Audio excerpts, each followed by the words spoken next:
The Little Mermaid by Hans Christian Andersen.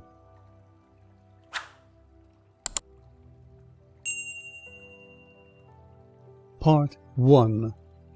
Far out in the ocean, where the water is as blue as the prettiest cornflower and as clear as crystal, it is very, very deep. So deep indeed that no cable could fathom it. Many church steeples, piled one upon another, would not reach from the ground beneath to the surface of the water above. There dwell the Sea King and his subjects. We must not imagine that there is nothing at the bottom of the sea but bare yellow sand. No, indeed, the most singular flowers and plants grow there, the leaves and stems of which are so pliant that the slightest agitation of the water causes them to stir as if they had life. Fishes, both large and small, glide between the branches as birds fly among the trees here upon land. In the deepest spot of all stands the castle of the Sea King. Its walls are built of coral, and the long Gothic windows are of the clearest amber. The roof is formed of shells that open and close as the water flows over them. Their appearance is very beautiful, for in each lies a glittering pearl, which would be fit for the diadem of a queen. The Sea King had been a widower for many years, and his aged mother kept house for him. She was a very wise woman, and exceedingly proud of her high birth. On that account she wore 12 oysters on her tail, while others, also of a high rank, were only allowed to wear 6. She was, however, deserving of very great praise, especially for her care of the little sea princesses, her granddaughters. They were 6 beautiful children, but the youngest was the prettiest of them all. Her skin was as clear and delicate as a rose leaf, and her eyes as blue as the deepest sea. But like all the others, she had no feet, and her body ended in a fish's tail. All day long they played in the great halls of the castle, or among the living flowers that grew out of the walls. The large amber windows were open, and the fish swam in, just as the swallows fly into our houses when we open the windows, excepting that the fishes swam up to the princesses, ate out of their hands, and allowed themselves to be stroked. Outside the castle there was a beautiful garden, in which grew bright red and dark blue flowers, and blossoms like flames of fire. The fruit glittered like gold, and the leaves and stems waved to and fro continually. The earth itself was the finest sand, but blue as the flame of burning sulphur. Over everything lay a peculiar blue radiance, as if it were surrounded by the air from above, through which the blue sky shone, instead of the dark depths of the sea. In calm weather the sun could be seen looking like a purple flower, with the light streaming from the calyx. Each of the young princesses had a little plot of ground in the garden where she might dig and plant as she pleased. One arranged her flower bed into the form of a whale. Another thought it better to make hers like the figure of a little mermaid. But that of the youngest was round like the sun, and contained flowers as red as his rays at sunset. She was a strange child, quiet and thoughtful, and while her sisters would be delighted with the wonderful things which they obtained from the wrecks of vessels, she cared for nothing but her pretty red flowers, like the sun, excepting a beautiful marble statue. It was the representation of a handsome boy, carved out of pure white stone, which had fallen to the bottom of the sea from a wreck. She planted by the statue a rose-colored weeping willow. It grew splendidly, and very soon hung its fresh branches over the statue almost down to the blue sands. The shadow had a violet tint, and waved to and fro like the branches. It seemed as if the crown of the tree and the root were at play, and trying to kiss each other. Nothing gave her so much pleasure as to hear about the world above the sea. She made her old grandmother tell her all she knew of the ships and of the towns, the people and the animals. To her it seemed most wonderful and beautiful to hear that the flowers of the land should have fragrance, and not those below the sea, that the trees of the forest should be green, and that the fishes among the trees could sing so sweetly that it was quite a pleasure to hear them. Her grandmother called the little birds fishes, or she would not have understood her, for she had never seen birds. "When you have reached your 15th year," said the grandmother, "you will have permission to rise up out of the sea, to sit on the rocks in the moonlight while the great ships are sailing by, and then you will see both forests and towns." In the following year one of the sisters would be 15, but as each was a year younger than the other, the youngest would have to wait 5 years before her turn came to rise up from the bottom of the ocean and see the earth as we do. However, each promised to tell the others what she saw on her first visit, and what she thought the most beautiful, for their grandmother could not tell them enough. There were so many things on which they wanted information. None of them longed so much for her turn to come as the youngest, she who had the longest time to wait, and who was so quiet and thoughtful. Many nights she stood by the open window, looking up through the dark blue water, and watching the fish as they splashed about with their fins and tails. She could see the moon and stars shining faintly, but through the water they looked larger than they do to our eyes. When something like a black cloud passed between her and them, she knew that it was either a whale swimming over her head, or a ship full of human beings who never imagined that a pretty little mermaid was standing beneath them, holding out her white hands towards the keel of their ship. As soon as the eldest was 15, she was allowed to rise to the surface of the ocean. When she came back, she had hundreds of things to talk about, but the most beautiful, she said, was to lie in the moonlight on a sandbank in the quiet sea near the coast, and to gaze on a large town near by, where the lights were twinkling like hundreds of stars, to listen to the sounds of the music, the noise of the carriages, and the voices of human beings, and then to hear the merry bells peal out from the church steeples.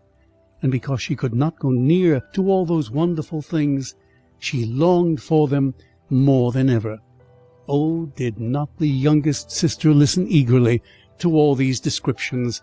And afterwards, when she stood at the open window, looking up through the dark blue water, she thought of the great city, with all its bustle and noise, and even fancied she could hear the sound of the church bells down in the depths of the sea.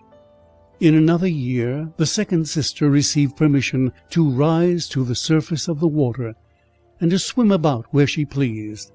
She rose just as the sun was setting, and this, she said, was the most beautiful sight of all.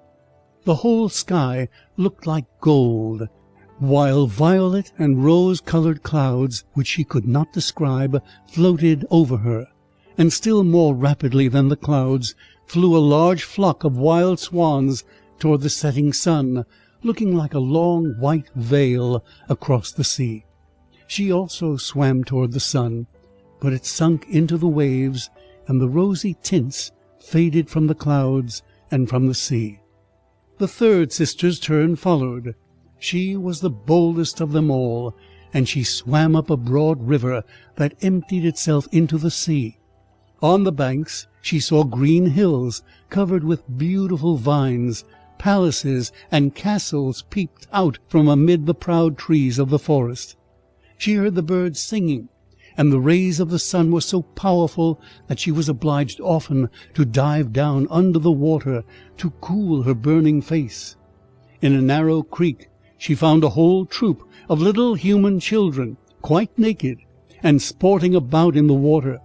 She wanted to play with them, but they fled in a great fright. And then a little black animal came to the water.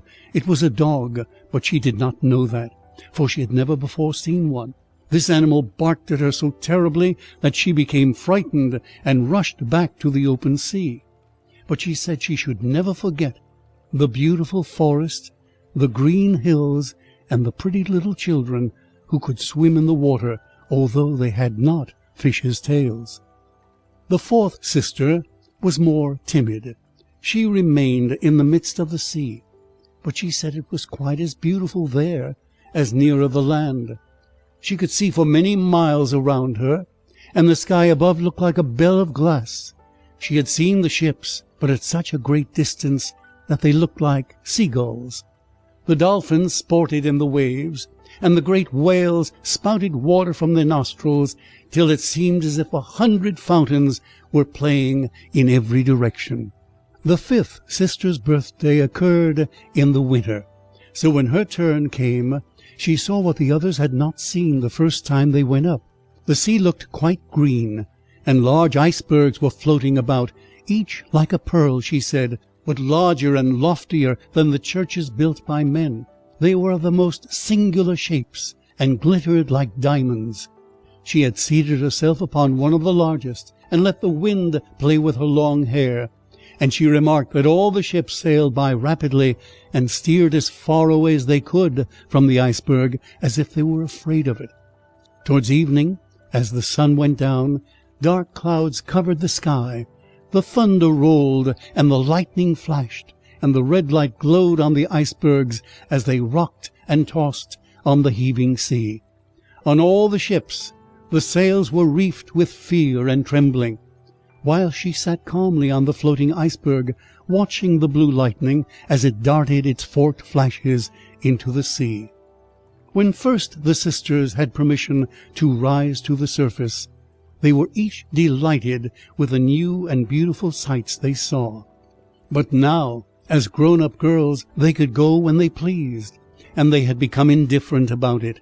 They wished themselves back again in the water, and after a month had passed, they said it was much more beautiful down below, and pleasanter to be at home. Yet often in the evening hours the 5 sisters would twine their arms round each other, and rise to the surface in a row. They had more beautiful voices than any human being could have, and before the approach of a storm, and when they expected a ship would be lost, they swam before the vessel, and sang sweetly of the delights to be found in the depths of the sea, and begging the sailors not to fear if they sank to the bottom. But the sailors could not understand the song. They took it for the howling of the storm, and these things were never to be beautiful for them, for if the ship sank, the men were drowned, and their dead bodies alone reached the palace of the Sea King. When the sisters rose arm in arm through the waters in this way, their youngest sister would stand quite alone, looking after them, ready to cry, only that the mermaids have no tears, and therefore they suffer more. "Oh, were I but 15 years old," said she, "I know that I shall love the world up there, and all the people who live in it." At last she reached her 15th year. "Well, now you are grown up," said the old dowager, her grandmother, "so you must let me adorn you like your other sisters." And she placed a wreath of white lilies in her hair, and every flower leaf was half a pearl. Then the old lady ordered 8 great oysters to attach themselves to the tail of the princess, to show her high rank. "But they hurt me so," said the little mermaid. "Pride must suffer pain," replied the old lady. Oh, how gladly she would have shaken off all this grandeur, and laid aside the heavy wreath. The red flowers in her own garden would have suited her much better. But she could not help herself, so she said farewell, and rose as lightly as a bubble to the surface of the water. The sun had just set as she raised her head above the waves, but the clouds were tinted with crimson and gold, and through the glimmering twilight beamed the evening star in all its beauty. The sea was calm, and the air mild and fresh.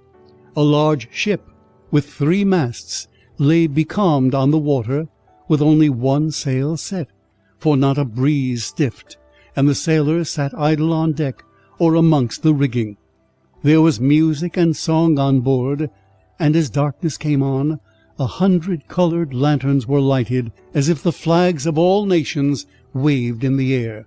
The little mermaid swam close to the cabin windows, and now and then, as the waves lifted her up, she could look in through the clear glass window panes and see a number of well-dressed people within.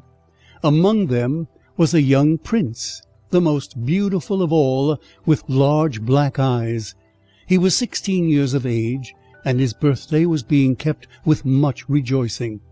The sailors were dancing on deck, but when the prince came out of the cabin, more than 100 rockets rose in the air, making it as bright as day.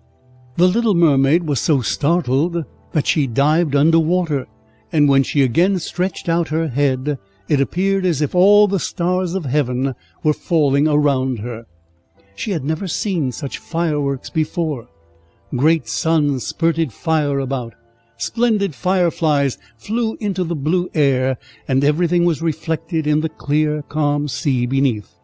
The ship itself was so brightly illuminated that all the people, and even the smallest rope, could be distinctly and plainly seen. And how handsome the young prince looked as he pressed the hands of all present and smiled at them, while the music resounded through the clear night air. It was very late, yet the little mermaid could not take her eyes from the ship or from the beautiful prince. The coloured lanterns had been extinguished, no more rockets rose in the air, and the cannon had ceased firing, but the sea became restless, and a moaning, grumbling sound could be heard beneath the waves. Still the little mermaid remained by the cabin window, rocking up and down on the water, which enabled her to look in. After a while the sails were quickly unfurled, and the noble ship continued her passage. But soon the waves rose higher, heavy clouds darkened the sky, and lightning appeared in the distance. A dreadful storm was approaching. Once more the sails were reefed, and the great ship pursued her flying course over the raging sea. The waves rose mountains high, as if they would have overtopped the mast, but the ship dived like a swan between them, and then rose again on their lofty foaming crests. To the little mermaid this appeared pleasant sport. Not so to the sailors. At length the ship groaned and creaked. The thick planks gave way under the lashing of the sea as it broke over the deck. The mainmast snapped asunder like a reed. The ship lay over on her side, and the water rushed in. The little mermaid now perceived that the crew were in danger. Even she herself was obliged to be careful to avoid the beams and planks of the wreck, which lay scattered on the water. At one moment it was so pitch dark that she could not see a single object, but a flash of lightning revealed the whole scene. She could see every one who had been on board, excepting the prince. When the ship parted, she had seen him sink into the deep waves, and she was glad, for she thought he would now be with her.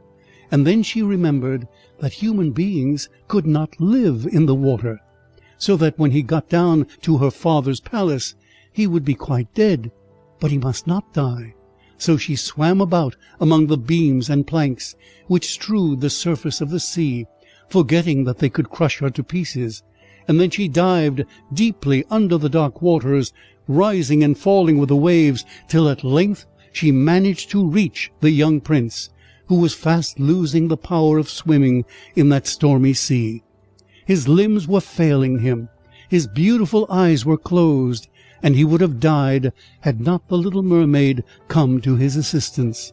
She held his head above the water, and let the waves drift them where they would. End of Part 1. Part 2. In the morning the storm had ceased, but of the ship not a single fragment could be seen. The sun rose up red and glowing from the water, and its beams brought back the hue of health to the prince's cheeks, but his eyes remained closed. The mermaid kissed his high, smooth forehead, and stroked back his wet hair. He seemed to her like the marble statue in her little garden, and she kissed him again, and wished that he might live. Presently they came in sight of land.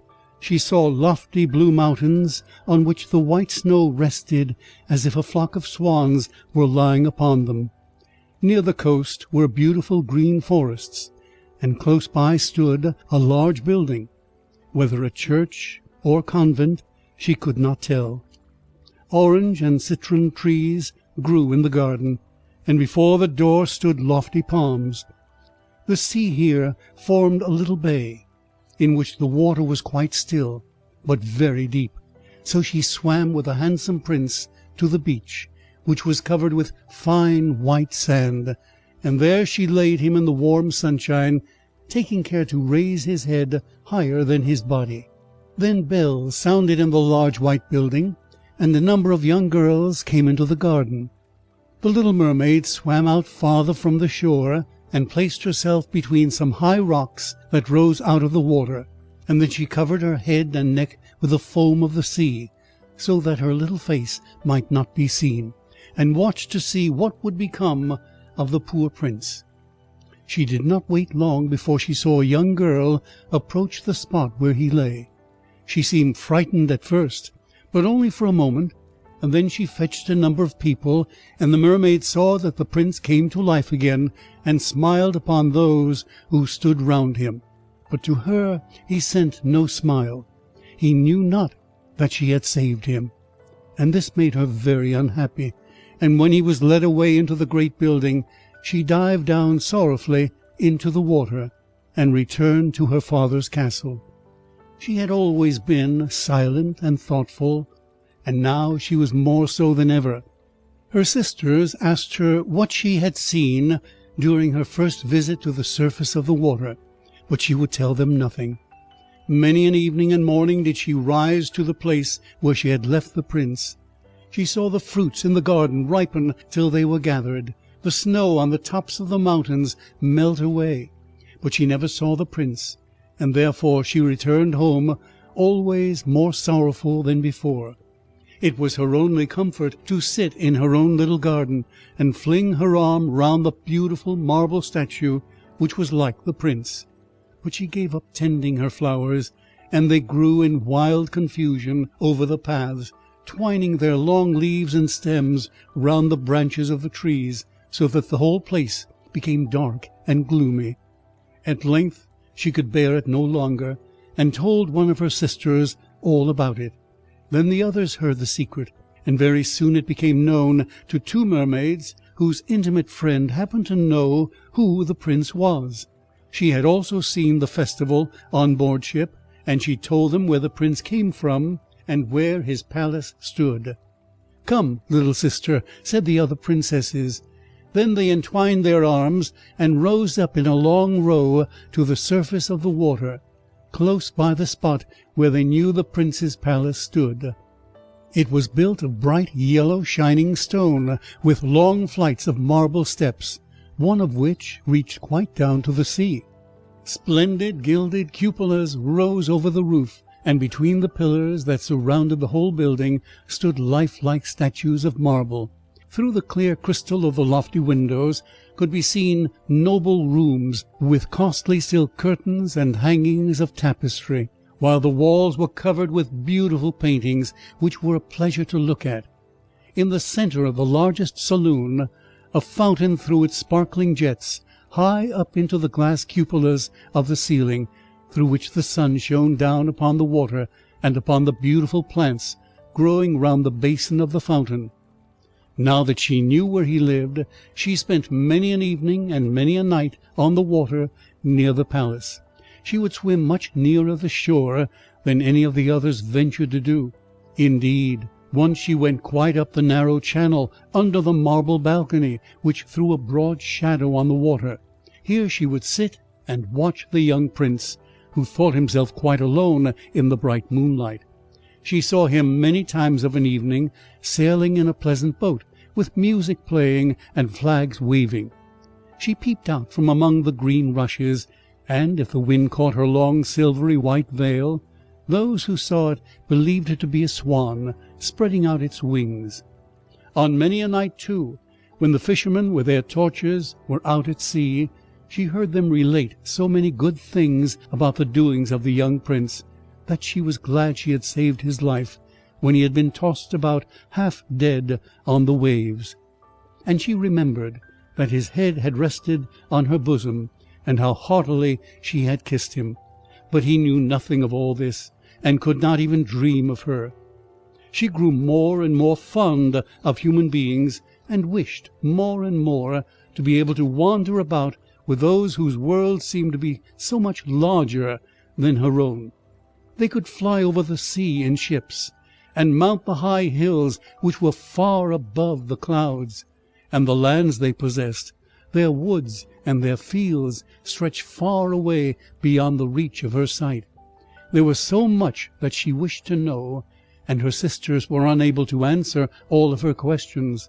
Then she applied to her old grandmother, who knew all about the upper world, which she very rightly called the lands above the sea. "If human beings are not drowned," asked the little mermaid, "can they live forever? Do they never die as we do here in the sea?" "Yes," replied the old lady, "they must also die, and their term of life is even shorter than ours. We sometimes live to 300 years, but when we cease to exist here, we only become the foam on the surface of the water, and we have not even a grave down here of those we love. We have not immortal souls. We shall never live again, but, like the green seaweed, when once it has been cut off, we can never flourish more. Human beings, on the contrary, have a soul which lives forever, lives after the body has been turned to dust. It rises up through the clear, pure air beyond the glittering stars. As we rise out of the water and behold all the land of the earth, so do they rise to unknown and glorious regions which we shall never see." "Why have not we an immortal soul?" asked the little mermaid mournfully. "I would gladly give all the hundreds of years that I have to live, to be a human being only for one day, and to have the hope of knowing the happiness of that glorious world above the stars." "You must not think of that," said the old woman. "We feel ourselves to be much happier and much better off than human beings." "So I shall die," said the little mermaid, "and as the foam of the sea I shall be driven about, never again to hear the music of the waves, or to see the pretty flowers, nor the red sun. Is there anything I can do to win an immortal soul?" "No," said the old woman, "unless a man were to love you so much that you were more to him than his father or mother, and if all his thoughts and all his love were fixed upon you, and the priest placed his right hand in yours, and he promised to be true to you here and hereafter, then his soul would glide into your body, and you would obtain a share in the future happiness of mankind. He would give a soul to you, and retain his own as well. But this can never happen. Your fish's tail, which amongst us is considered so beautiful, is thought on earth to be quite ugly. They do not know any better, and they think it is necessary to have 2 stout props, which they call legs, in order to be handsome." Then the little mermaid sighed, and looked sorrowfully at her fish's tail. "Let us be happy," said the old lady, "and dart and spring about during the 300 years that we have to live, which is really quite long enough. After that we can rest ourselves all the better. This evening we are going to have a court ball." It was one of those splendid sights which we can never see on earth. The walls and the ceiling of the large ball-room were of thick but transparent crystal. Many hundreds of colossal shells, some of a deep red, others of a grass green, stood on each side in rows, with blue fire in them, which lighted up the whole saloon, and shone through the walls, so that the sea was also illuminated. Innumerable fishes, great and small, swam past the crystal walls. On some of them the scales glowed with a purple brilliancy, and on others they shone like silver and gold. Through the halls flowed a broad stream, and in it danced the mermen and the mermaids to the music of their own sweet singing. No one on earth has such a lovely voice as theirs. The little mermaid sang more sweetly than them all.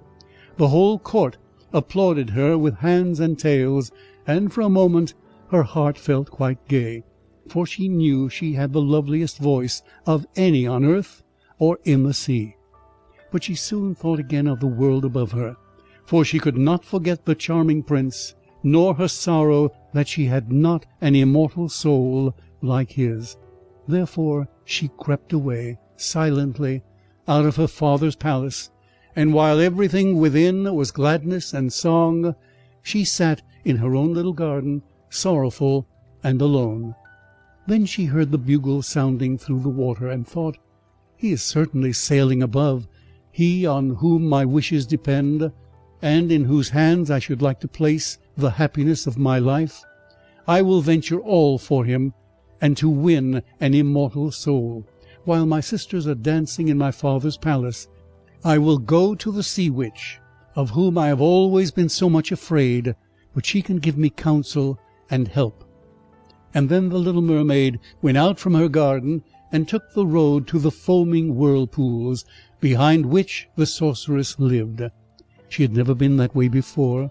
Neither flowers nor grass grew there. Nothing but bare, grey, sandy ground stretched out to the whirlpool, where the water, like foaming mill-wheels, whirled round and everything that it seized, and cast it into the fathomless deep. Through the midst of these crushing whirlpools the little mermaid was obliged to pass, to reach the dominions of the sea witch. And also for a long distance the only road lay right across a quantity of warm, bubbling mire, called by the witch her turf moor. Beyond this stood her house, in the centre of a strange forest, in which all the trees and flowers were polypi, half animal and half plants. They looked like serpents, with 100 heads growing out of the ground. The branches were long, slimy arms, with fingers like flexible worms, moving limb after limb from the root to the top. All that could be reached in the sea they seized upon and held fast, so that it never escaped from their clutches.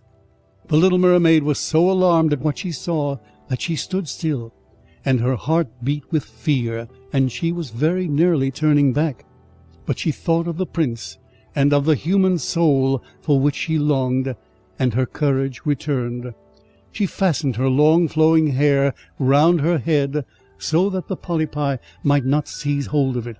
She laid her hands together across her bosom, and then she darted forward, as a fish shoots through the water, between the supple arms and fingers of the ugly polypi, which were stretched out on each side of her. She saw that each held in its grasp something it had seized with its numerous little arms, as if they were iron bands. The white skeletons of human beings who had perished at sea, and had sunk down into the deep waters. Skeletons of land animals, oars, rudders, chests of ships were lying tightly grasped by their clinging arms, even a little mermaid whom they had caught and strangled, and this seemed the most shocking of all to the little princess. She now came to a space of marshy ground in the wood, where large fat water snakes were rolling in the mire and showing their ugly drab-coloured bodies. In the midst of this spot stood a house, built with the bones of shipwrecked human beings. There sat the sea witch, allowing a toad to eat from her mouth, just as people sometimes feed a canary with a piece of sugar. She called the ugly water snakes her little chickens, and allowed them to crawl all over her bosom. "I know what you want," said the sea witch. "It is very stupid of you, but you shall have your way, and it will bring you sorrow, my pretty princess. You want to get rid of your fish's tail, and to have 2 supports instead of it, like human beings on earth, so that the young prince may fall in love with you, and that you may have an immortal soul." And then the witch laughed so loud and disgustingly that the toad and the snakes fell to the ground and lay there wriggling about. "You are but just in time," said the witch, "for after sunrise tomorrow I should not be able to help you till the end of another year.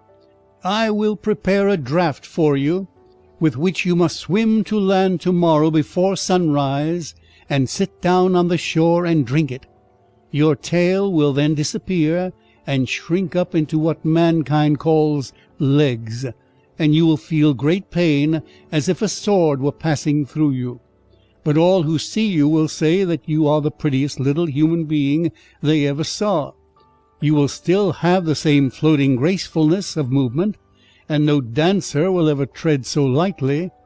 But at every step you take, it will feel as if you were treading upon sharp knives, and that the blood must flow. If you will bear all this, I will help you." "Yes, I will," said the little Princess in a trembling voice, as she thought of the Prince and the immortal soul. "But think again," said the witch, "for when once your shape has become like a human being, you can no more be a mermaid. You will never return through the water to your sisters or to your father's palace again. And if you do not win the love of the Prince, so that he is willing to forget his father and mother for your sake, and to love you with his whole soul, and allow the priest to join your hands that you may be man and wife, then you will never have an immortal soul. The first morning after he marries another, your heart will break, and you will become foam on the crest of the waves." "I will do it," said the little mermaid, and she became pale as death. "But I must be paid also," said the witch, "and it is not a trifle that I ask. You have the sweetest voice of any who dwell here in the depths of the sea, and you believe that you will be able to charm the Prince with it also. But this voice you must give to me.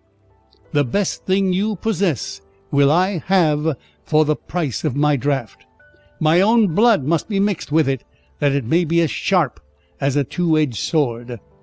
"But if you take away my voice," said the little mermaid, "what is left for me?" "Your beautiful form, your graceful walk, and your expressive eyes. Surely with these you can enchain a man's heart. Well, have you lost your courage? Put out your little tongue, that I may cut it off as my payment. Then you shall have the powerful draught." "It shall be," said the little mermaid. Then the witch placed her cauldron on the fire to prepare the magic draught. "Cleanliness is a good thing," said she, scouring the vessels with snakes, which she had tied together in a large knot, and then she pricked herself in the breast, and let the black blood drop into it. The steam that rose formed itself into such horrible shapes that no one could look at them without fear. Every moment the witch threw something else into the vessel, and when it began to boil, the sound was like the weeping of a crocodile. When at last the magic draught was ready, it looked like the clearest water. "There it is for you," said the witch. Then she cut off the mermaid's tongue, so that she became dumb, and would never again speak or sing. "If the polypi should seize hold of you as you return through the wood," said the witch, "throw over them a few drops of the potion, and their fingers will be torn into 1,000 pieces." But the little mermaid had no occasion to do this, for the polypi sprang back in terror when they caught sight of the glittering draught, which shone in her hand like a twinkling star. And so she passed quickly through the wood and the marsh, and between the rushing whirlpools. She saw that in her father's palace the torches in the ballroom were extinguished, and all within asleep. But she did not venture to go into them, for now she was dumb, and going to leave them for ever. She felt as if her heart would break. She stole into the garden, took a flower from the flower-beds of each of her sisters, kissed her hand 1,000 times towards the palace, and then rose up through the dark blue waters. The sun had not risen when she came into sight of the Prince's palace, and approached the beautiful marble steps, but the moon shone clear and bright. Then the little mermaid drank the magic draught, and it seemed as if a two-edged sword went through her delicate body. She fell into a swoon, and lay like one dead. When the sun arose and shone over the sea, she recovered, and felt a sharp pain. But just before her stood the handsome young prince. He fixed his coal-black eyes upon her so earnestly that she cast down her own, and then became aware that her fish's tail was gone, and that she had as pretty a pair of white legs and tiny feet as any little maiden could have. But she had no clothes, so she wrapped herself in her long thick hair. The prince asked her who she was, and where she came from, and she looked at him mildly and sorrowfully with her deep blue eyes, but she could not speak. Every step she took was as the witch had said it would be. She felt as if treading upon the points of needles or sharp knives, but she bore it willingly, and stepped as lightly by the prince's side as a soap bubble, so that he and all who saw her wondered at her graceful swaying movements. She was very soon arrayed in costly robes of silk and muslin, and was the most beautiful creature in the palace, but she was dumb, and could neither speak nor sing. Beautiful female slaves, dressed in silk and gold, stepped forward and sang before the prince and his royal parents. One sang better than all the others, and the prince clapped his hands and smiled at her. This was a great sorrow to the little mermaid. She knew how much more sweetly she herself could sing once, and she thought, "Oh, if he could only know that I have given away my voice forever to be with him." The slaves next performed some pretty fairy-like dances to the sound of beautiful music. Then the little mermaid raised her lovely white arms, stood on the tips of her toes, and glided over the floor, and danced as no one yet had been able to dance. At each movement her beauty became more revealed, and her expressive eyes appealed more directly to the heart than the songs of the slaves. Every one was enchanted, especially the prince, who called her his little foundling, and she danced again quite readily to please him, though each time her foot touched the floor it seemed as if she trod on sharp knives. The prince said she should remain with him always, and she received permission to sleep at his door on a velvet cushion. He had a page's dress made for her, that she might accompany him on horseback. They rode together through the sweet-scented woods, where the green boughs touched their shoulders, and the little birds sang among the fresh leaves. She climbed with the prince to the tops of high mountains, and although her tender feet bled so that even her steps were marked, she only laughed and followed him till they could see the clouds beneath them, looking like a flock of birds travelling to distant lands. While at the prince's palace, and when all the household were asleep, she would go and sit on the broad marble steps, for it eased her burning feet to bathe them in the cold sea water, and then she thought of all those below in the deep. Once during the night her sisters came up arm in arm, singing sorrowfully as they floated on the water. She beckoned to them, and then they recognized her, and told her how she had grieved them. After that they came to the same place every night, and once she saw in the distance her old grandmother, who had not been to the surface of the sea for many years, and the old sea king, her father, with his crown on his head. They stretched out their hands towards her, but they did not venture so near the land as her sisters did. As the days passed, she loved the prince more fondly, and he loved her as he would love a little child, but it never came into his head to make her his wife yet. Unless he married her, she could not receive an immortal soul, and on the morning after his marriage with another, she would dissolve into the foam of the sea. "Do you not love me the best of them all?" the eyes of the little mermaid seemed to say, when he took her in his arms and kissed her fair forehead. "Yes, you are dear to me," said the prince, "for you have the best heart, and you are the most devoted to me. You are like a young maiden whom I once saw, but whom I shall never meet again. I was in a ship that was wrecked, and the waves cast me ashore near a holy temple where several young maidens performed the service. The youngest of them found me on the shore and saved my life. I saw her but twice, and she is the only one in the world whom I could love. But you are like her, and you have almost driven her image out of my mind. She belongs to the holy temple, and my good fortune has sent you to me instead of her, and we will never part." "Ah, he knows not that it was I who saved his life," thought the little mermaid. "I carried him over the sea to the wood where the temple stands. I sat beneath the foam and watched till the human beings came to help him. I saw the pretty maiden that he loves better than he loves me." And the mermaid sighed deeply, but she could not shed tears. "He says the maiden belongs to the holy temple, therefore she will never return to the world. They will meet no more, while I am by his side and see him every day. I will take care of him and love him and give up my life for his sake." Very soon it was said that the prince must marry, and that the beautiful daughter of a neighbouring king would be his wife, for a fine ship was being fitted out. Although the prince gave out that he merely intended to pay a visit to the king, it was generally supposed that he really went to see his daughter. A great company were to go with him. The little mermaid smiled and shook her head. She knew the prince's thoughts better than any of the others. "I must travel," he said to her. "I must see this beautiful princess. My parents desire it, but they will not oblige me to bring her home as my bride. I cannot love her. She is not like the beautiful maiden in the temple whom you resemble. If I were forced to choose a bride, I would rather choose you, my dumb foundling, with those expressive eyes."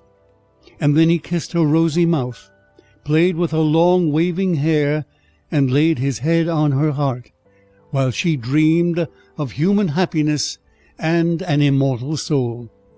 "You are not afraid of the sea, my dumb child," said he, as they stood on the deck of the noble ship which was to carry them to the country of the neighbouring king. And then he told her of storm and of calm, of strange fishes in the deep beneath them, and of what the divers had seen there. And she smiled at his descriptions, for she knew better than any one what wonders were at the bottom of the sea. In the moonlight, when all on board were asleep, excepting the man at the helm who was steering, she sat on the deck, gazing down through the clear water. She thought she could distinguish her father's castle, and upon it her aged grandmother, with a silver crown on her head, looking through the rushing tide at the keel of the vessel. Then her sisters came up on the waves and gazed at her mournfully, wringing their white hands. She beckoned to them and smiled, and wanted to tell them how happy and well off she was, but the cabin boy approached, and when her sisters dived down, he thought it was only the foam of the sea which he saw. The next morning the ship sailed into the harbour of a beautiful town belonging to the king whom the prince was going to visit. The church bells were ringing, and from the high towers sounded a flourish of trumpets, and soldiers with flying colours and glittering bayonets lined the rocks through which they passed. Every day was a festival. Balls and entertainments followed one another, but the princess had not yet appeared. People said that she was being brought up and educated in a religious house, where she was learning every royal virtue. At last she came. Then the little mermaid, who was very anxious to see whether she really was beautiful, was obliged to acknowledge that she had never seen a more perfect vision of beauty. Her skin was delicately fair, and beneath her long dark eyelashes her laughing blue eyes shone with truth and purity. "It was you," said the prince, "who saved my life when I lay dead on the beach." And he folded his blushing bride in his arms. "Oh, I am too happy," said he to the little mermaid. "My fondest hopes are all fulfilled. You will rejoice at my happiness, for your devotion to me is great and sincere." The little mermaid kissed his hand, and felt as if her heart were already broken. His wedding morning would bring death to her, and she would change into the foam of the sea. All the church bells rung, and the heralds rode about the town proclaiming the betrothal. Perfumed oil was burning in costly silver lamps on every altar. The priests waved the censers, while the bride and bridegroom joined their hands and received the blessing of the bishop. The little mermaid, dressed in silk and gold, held up the bride's train, but her ears heard nothing of the festive music, and her eyes saw not the holy ceremony. She thought of the night of death which was coming to her, and of all she had lost in the world. On the same evening the bride and bridegroom went on board ship. Cannons were roaring, flags waving, and in the centre of the ship a costly tent of purple and gold had been erected. It contained elegant couches for the reception of the bridal pair during the night. The ship, with swelling sails and a favourable wind, glided away smoothly and lightly over the calm sea. When it grew dark, a number of coloured lamps were lit, and the sailors danced merrily on the deck. The little mermaid could not help thinking of her first rising out of the sea, when she had seen similar festivities and joys, and she joined in the dance, poised herself in the air as a swallow when he pursues his prey, and all present cheered her with wonder. She had never danced so elegantly before. Her tender feet felt as if cut with sharp knives, but she cared not for it. A sharper pang had pierced through her heart. She knew this was the last evening she should ever see the prince, for whom she had forsaken her kindred and her home. She had given up her beautiful voice, and suffered unheard of pain daily for him, while he knew nothing of it. This was the last evening that she would breathe the same air with him, or gaze on the starry sky and the deep sea. An eternal night without a thought or a dream awaited her. She had no soul, and now she could never win one. All was joy and gaiety on board ship till long after midnight. She laughed and danced with the rest, while the thoughts of death were in her heart. The prince kissed his beautiful bride, while she played with his raven hair, till they went arm in arm to rest in the splendid tent. Then all became still on board the ship. The helmsman, alone awake, stood at the helm. The little mermaid leaned her white arms on the edge of the vessel, and looked towards the east for the first blush of morning, for that first ray of dawn would bring her death. She saw her sisters rising out of the flood. They were as pale as herself, but their long beautiful hair waved no more in the wind, and had been cut off. "We have given our hair to the witch," said they, "to obtain help for you, that you may not die tonight. She has given us a knife. Here it is. See, it is very sharp. Before the sun rises, you must plunge it into the heart of the prince. When the warm blood falls upon your feet, they will grow together again and form into a fish's tail, and you will be once more a mermaid, and return to us to live out your 300 years before you die, and change into the salt sea foam. Haste, then, he or you must die before sunrise. Our old grandmother moans so for you, that her white hair is falling off from sorrow, as ours fell under the witch's scissors. Kill the prince, and come back. Hasten. Do you not see the first red streaks in the sky? In a few minutes the sun will rise, and you must die." And then they sighed deeply and mournfully, and sank down beneath the waves. The little mermaid drew back the crimson curtain of the tent, and beheld the fair bride with her head resting on the prince's breast. She bent down and kissed his fair brow, then looked at the sky, on which the rosy dawn grew brighter and brighter, and then she glanced at the sharp knife, and again fixed her eyes on the prince, who whispered the name of his bride in his dreams. She was in his thoughts, and the knife trembled in the hand of the little mermaid, and then she flung it far away from her into the waves. The water turned red where it fell, and the drops that spurted up looked like blood. She cast one more lingering, half-fainting glance at the prince, and then threw herself from the ship into the sea, and thought her body was dissolving into foam. The sun rose above the waves. and his warm rays fell on the cold foam of the little mermaid, who did not feel as if she were dying. She saw the bright sun, and all around her floated hundreds of transparent, beautiful beings. She could see through them the white sails of the ship, and the red clouds in the sky. Their speech was melodious, but too ethereal to be heard by mortal ears, as they were also unseen by mortal eyes. The little mermaid perceived that she had a body like theirs, and that she continued to rise higher and higher out of the foam. "Where am I?" asked she, and her voice sounded ethereal, as the voice of those who were with her. No earthly music could imitate it. "Among the daughters of the air," answered one of them. "A mermaid has not an immortal soul, nor can she obtain one unless she wins the love of a human being. On the power of another hangs her eternal destiny. But the daughters of the air, although they do not possess an immortal soul, can by their good deeds procure one for themselves. We fly to warm countries, and cool the sultry air that destroys mankind with the pestilence. We carry the perfume of the flowers to spread health and restoration. After we have striven for 300 years to all the good in our power, we receive an immortal soul, and take part in the happiness of mankind. You, poor little mermaid, have tried with all your whole heart to do as we are doing.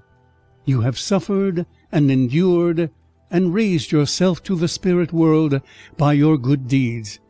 And now, by striving for 300 years in the same way, you may obtain an immortal soul." The little mermaid lifted her glorified eyes towards the sun, and felt them for the first time filling with tears. On the ship in which she had left the prince there were life and noise. She saw him and his beautiful bride searching for her. Sorrowfully they gazed at the pearly foam, as if they knew she had thrown herself into the waves. Unseen, she kissed the forehead of her bride, and fanned the prince, and then mounted with the other children of the air to a rosy cloud that floated through the ether. "After 300 years, thus shall we float into the kingdom of heaven," said she. "And we may even get there sooner," whispered one of her companions. "Unseen, we can enter the houses of men, where there are children, and for every day on which we find a good child, who is the joy of his parents and deserves their love, our time of probation is shortened. The child does not know, when we fly through the room, that we smile with joy at his good conduct, for we can count 1 year less of our 300 years. But when we see a naughty or a wicked child, we shed tears of sorrow, and for every tear a day is added to our time of trial." End of The Little Mermaid,